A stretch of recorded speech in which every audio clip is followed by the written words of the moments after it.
Bonjour Tristesse. Un roman de Françoise Sagan. Chapitre 1er. Sur ce sentiment inconnu dont l'ennui, la douceur m'obsède, j'hésite à apposer le nom, le beau nom grave de tristesse. C'est un sentiment si complet, si égoïste que j'en ai presque honte, alors que la tristesse m'a toujours paru honorable. Je ne la connaissais pas, elle, mais l'ennui, le regret, plus rarement le remords. Aujourd'hui, quelque chose se replie sur moi comme une soie, énervante et douce, et me sépare des autres. Cet été-là, j'avais 17 ans et j'étais parfaitement heureuse. Les autres étaient mon père et Elsa, sa maîtresse. Il me faut tout de suite expliquer cette situation qui peut paraître fausse. Mon père avait 40 ans. Il était veuf depuis 15 ans.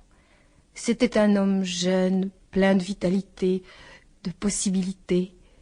Et, à ma sortie de pension 2 ans plus tôt, je n'avais pas pu ne pas comprendre qu'il vécût avec une femme. J'avais moins vite admis qu'il en changeât tous les 6 mois.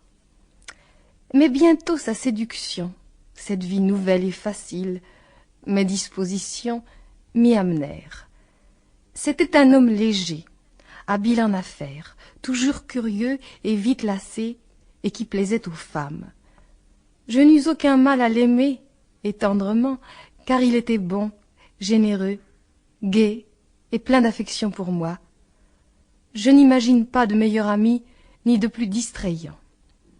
À ce début d'été, il poussa même la gentillesse jusqu'à me demander si la compagnie d'Elsa, sa maîtresse actuelle, ne m'ennuierait pas pendant les vacances.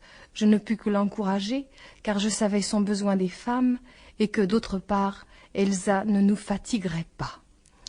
C'était une grande fille rousse, mi-créature, mi-mondaine, qui faisait de la figuration dans les studios et les bars des Champs-Élysées. Elle était gentille, assez simple et sans prétention sérieuse. Nous étions d'ailleurs trop heureux de partir, mon père et moi, pour faire objection à quoi que ce soit.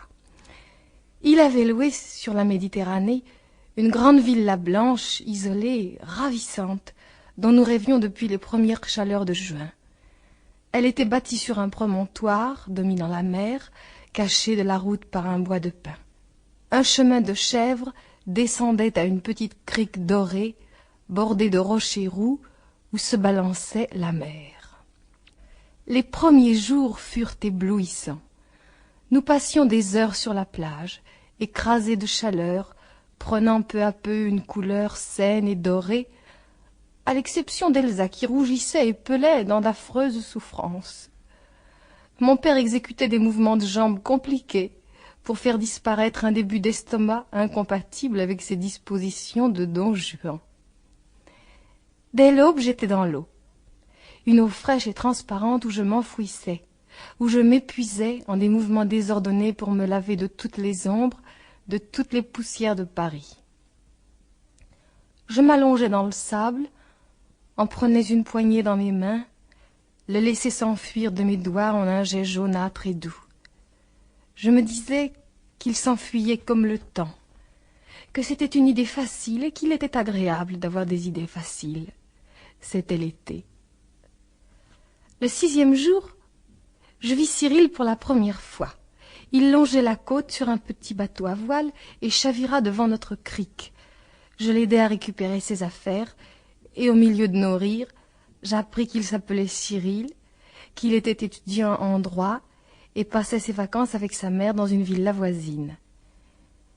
Il avait un visage de latin, très brun, très ouvert avec quelque chose d'équilibré, de protecteur qui me plut.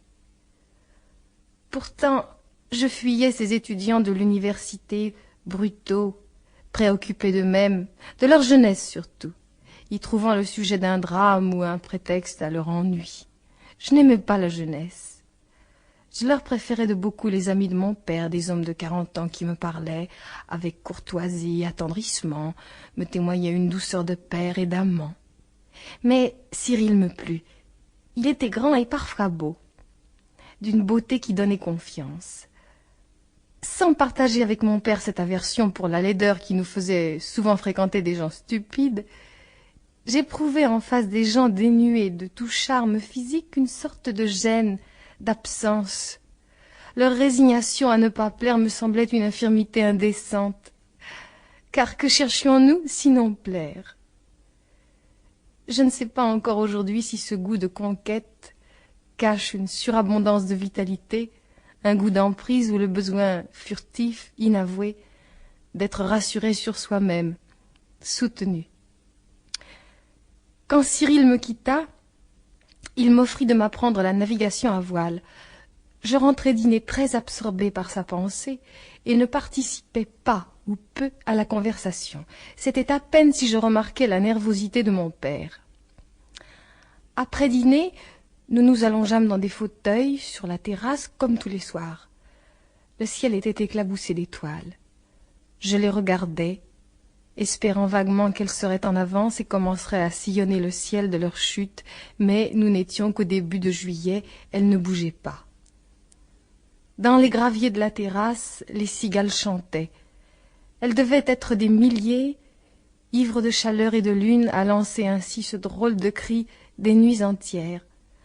On m'avait expliqué qu'elles ne faisaient que frotter l'une contre l'autre leurs élytres, mais je préférais croire à ce chant de gorge guttural, instinctif, comme celui des chats en leur saison. Nous étions bien.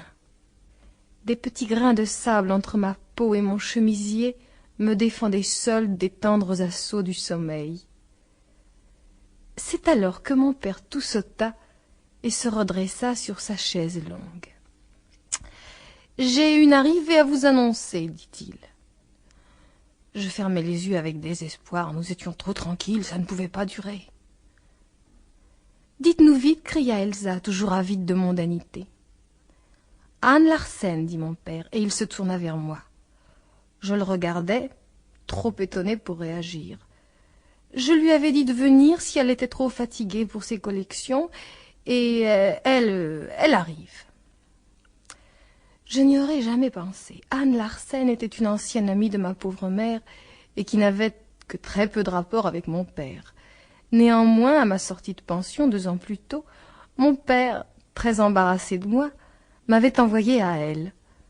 En 1 semaine, elle m'avait habillée avec goût et appris à vivre. J'en avais conçu pour elle une admiration passionnée qu'elle avait habilement détournée sur un jeune homme de son entourage. Je lui devais donc mes premières élégances et mes premiers amours, et lui en avais beaucoup de reconnaissance. À 42 ans, c'était une femme très séduisante, très recherchée, avec un beau visage orgueilleux et las, indifférent. Cette indifférence était la seule chose qu'on pût lui reprocher. Elle était aimable et lointaine. Tout en elle reflétait une volonté constante, une tranquillité de cœur qui intimidait. Bien que divorcée et libre, on ne lui connaissait pas d'amant. D'ailleurs, nous n'avions pas les mêmes relations. Elle fréquentait des gens fins, intelligents, discrets, et nous des gens bruyants, assoiffés, auxquels mon père demandait simplement d'être beau ou drôle. Je crois qu'elle nous méprisait un peu, mon père et moi, pour notre parti pris d'amusement, de futilité, comme elle méprisait tout excès. Seuls nous réunissaient des dîners d'affaires. Elle s'occupait de couture et mon père de publicité, le souvenir de ma mère et mes efforts, car, si elle m'intimidait, je l'admirais beaucoup. Enfin, cette arrivée subite apparaissait comme un contretemps si l'on pensait à la présence d'Elsa et aux idées d'Anne sur l'éducation. Elsa monta se coucher après une foule de questions sur la situation d'Anne dans le monde. Je restai seule avec mon père et vins m'asseoir sur les marches à ses pieds. Il se pencha et posa ses 2 mains sur mes épaules. « Pourquoi es-tu si efflanquée, ma douce? Tu as l'air d'un petit chat sauvage.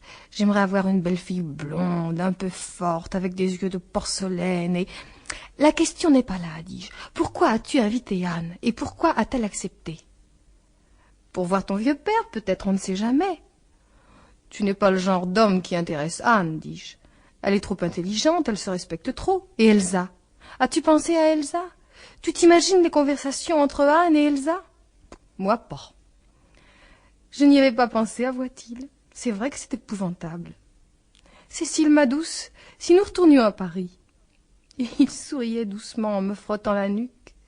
Je me retournai et le regardai. Ses yeux sombres brillaient.